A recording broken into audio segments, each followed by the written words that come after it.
Hey there, it's Cindy Watson from Women on Purpose.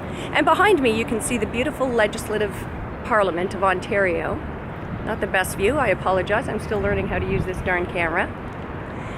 But I just happened to be walking by, and when I saw our gorgeous parliamentary buildings, I thought it would make sense to just have a quick discussion with you. I want to raise some questions that I think we need to maybe start thinking about. So, in light of the recent election in Ontario where Doug Ford has won and following on the heels of Trump. And let me start by saying this discussion isn't going to be anything about party politics at all. Obviously, as Women on Purpose, I want to focus on women and potentially on women's issues and the impact and raise some questions maybe for us to think about. And it strikes me that certainly both Trump and Doug Ford have been known for not treating women very well. And their position on women's issues, both have been described as misogynist bullies with some serious rationale.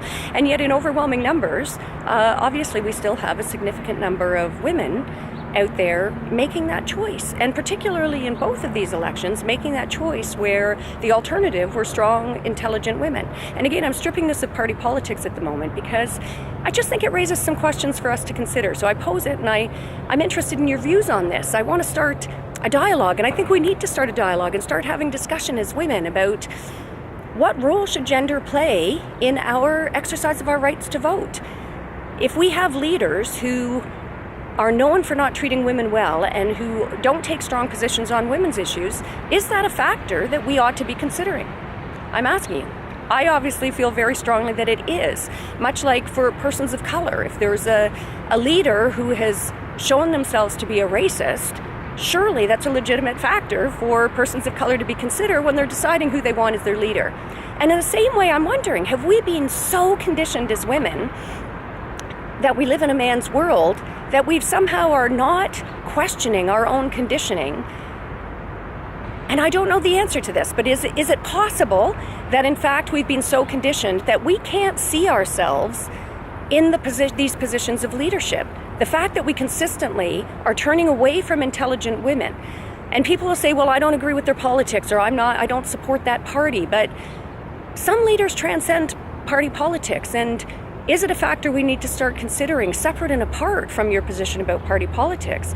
Women are over half the population, and yet we are still so grossly underrepresented in political leadership positions.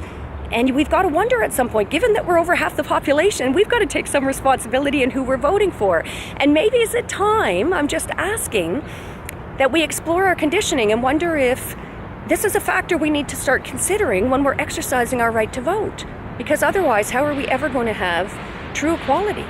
Really, equality is not even just about having more women, but being aware of women's issues, having women's issues on the table, making sure that our needs are being met and our interests are being addressed.